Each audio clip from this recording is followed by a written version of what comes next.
D'un congélateur sont extraits des membres et des têtes. Nous ne sommes pourtant pas chez Barbe Bleue, mais dans l'univers de Corneille. Qui n'a pu l'obtenir ne le méritait pas. Ne le méritez pas, moi? Vous. Ton impudence, téméraire vieillard aura sa récompense.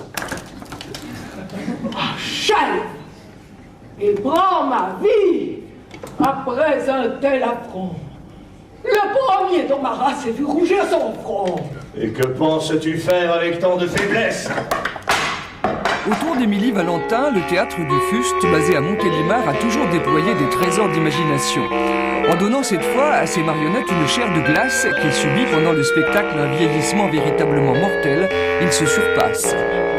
La glace est un matériau tellement beau que ça nous permettait de ne pas goguenarder sur le cide, mais de faire des personnages qui soient assez hiératiques et dessous nous, de jouer le décalage qu'on voulait jouer par rapport à l'académisme. Mais on ne se sentait pas de monter le cide avec des marionnettes costumées. Ça aurait fait des petites marionnettes ringardes, ça aurait fait des poupées historiques, ça aurait fait je ne sais quoi. Ça n'était pas possible, il fallait trouver une esthétique. Mais à quel prix ?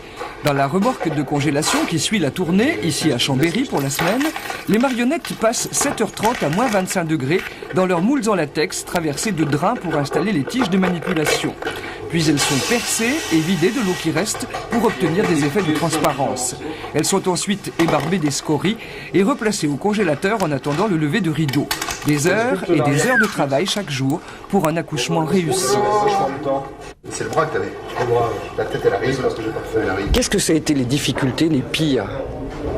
De trouver un lien pour les articulations de l'épaule, les articulations du coude, qui ne soit pas conducteur de chaleur et qui fasse que le membre moulé en glace ne fonde pas en premier et que la poupée reste quand même complète le plus longtemps possible. Nous maîtrisons l'épaisseur de glace et la coque de glace des corps des marionnettes.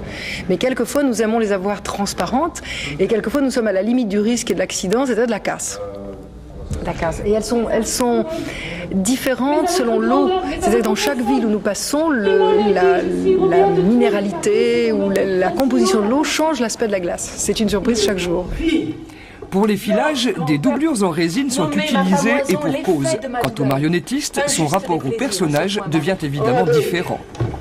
En général, dans les spectacles des marionnettes, c'est le manipulateur qui donne sa dimension temporelle à la marionnette, alors que là, elle a sa vie propre. Elle se détruit au bout d'une heure, quoi.